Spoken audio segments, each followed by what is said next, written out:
தமிழக முதலமைச்சர் அதற்கு பொறுப்பேற்க வேண்டும். எதிர்கட்சிகள் எங்கு கூட்டம் நடத்தினாலும் எங்களுக்கு அனுமதி கிடையாது.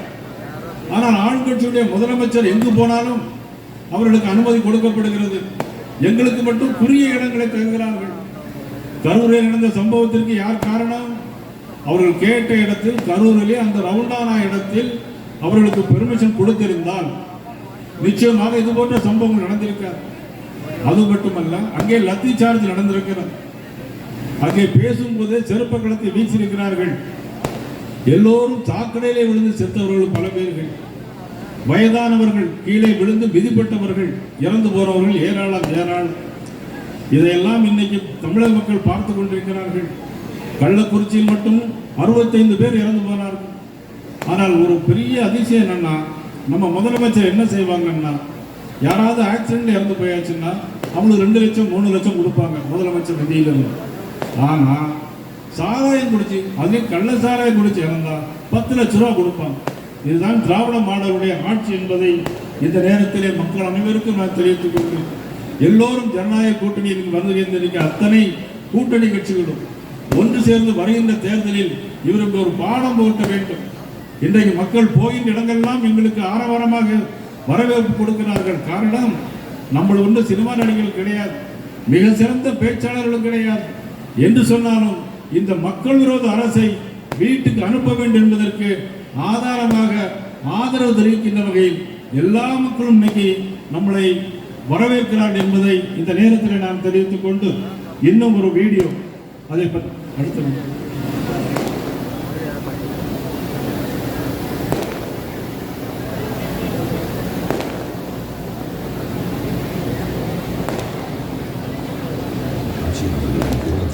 சிதைந்துவிட்டது.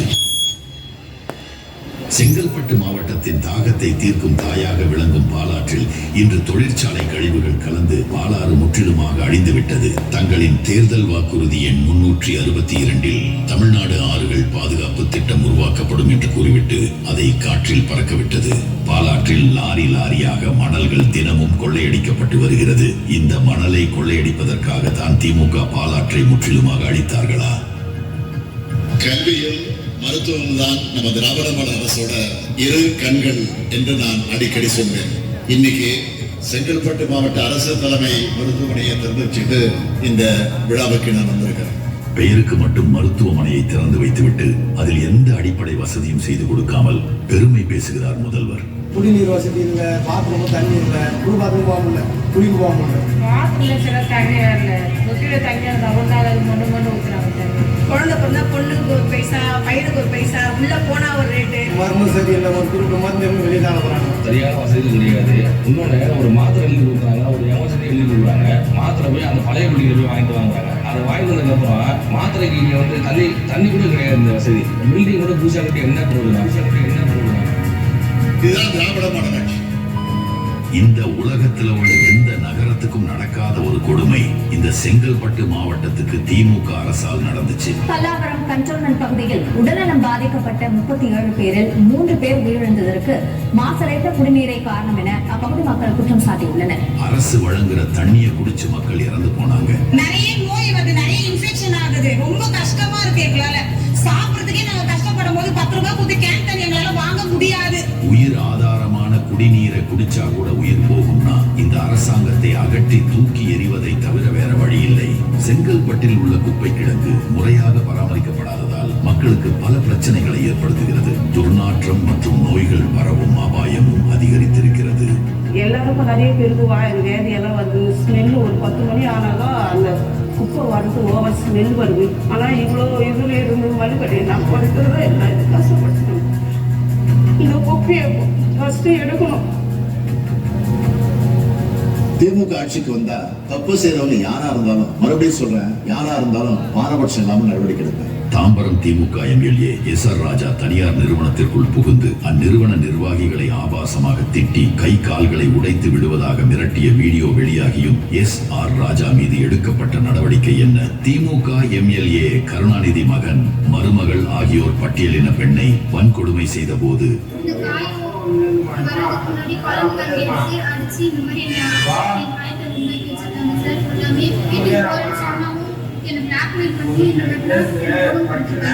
உடனடியாக கைது செய்யாமல் தாமதித்தது ஏன்?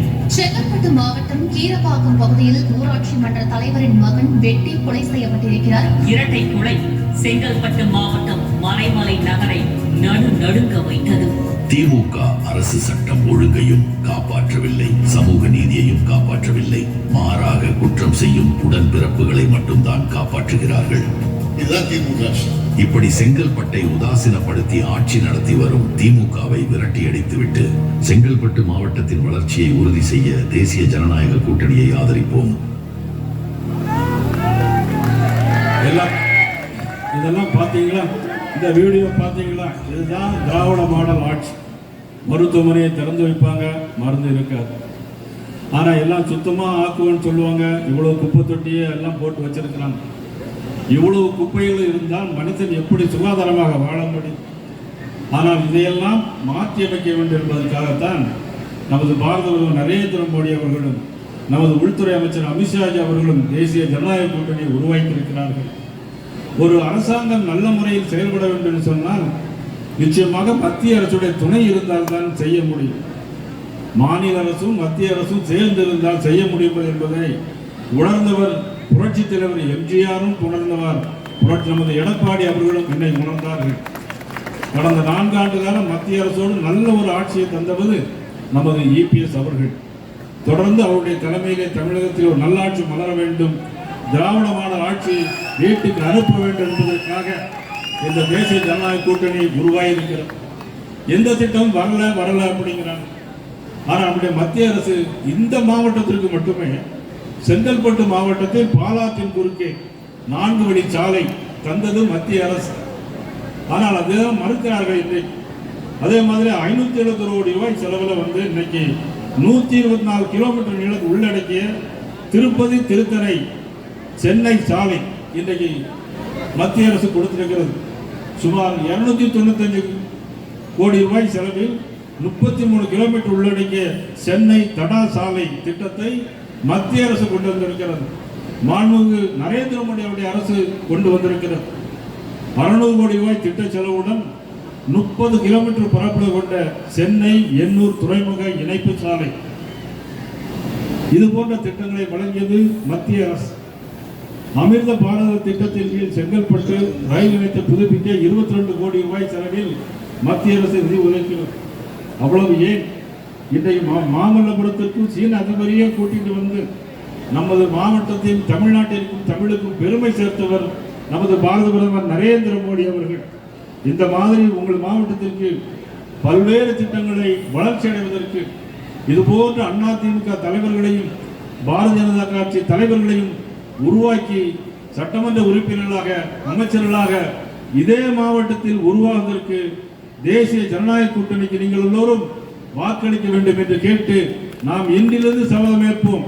மது பழக்க வழக்கங்களை தமிழ்நாட்டில் பரவடுகின்ற திமுகவிற்கும் போதைப் பொருட்களை வழங்குகின்ற திமுகவிற்கும் ஆட்சிக்கு இறுதி கற்ற வகையில் முடிவு கற்ற வகையில் நாம் அனைவரும் இன்றிலிருந்து ஒன்றுபட்டு பாடுபட்டு தேசிய ஜனநாயக கூட்டணியில் அங்கம் வைக்கிற ஆட்சியாக தமிழகத்தில் ஒரு ஆட்சி வர வேண்டும் என்று அன்போடு உங்களை எல்லாம் அன்போடு கேட்டுக்கொண்டு மீண்டும் சந்திக்கிறேன். இந்த நிகழ்ச்சியில் பல்வேறு தலைவர்கள் வந்திருக்கிறார்கள். எங்கள் ஐஜேகே தலைவர்கள், எங்கள் வெங்கடேசன் போன்றவர்கள் மற்றும் பார்வையேந்திர கட்சியை சேர்ந்தவர்கள் அனைவரும் இந்த நிகழ்ச்சிக்கு வந்திருக்கிறார்கள். அனைவருக்கும் நெஞ்சார்ந்த மனமார்ந்த நன்றியை தெரிவித்து இந்த ஆட்சி மாற்றம் வேண்டும் என்று கேட்டு வாய்ப்புக்கு நன்றி கூறி விடைபெறுகிறேன். நன்றி, வணக்கம்.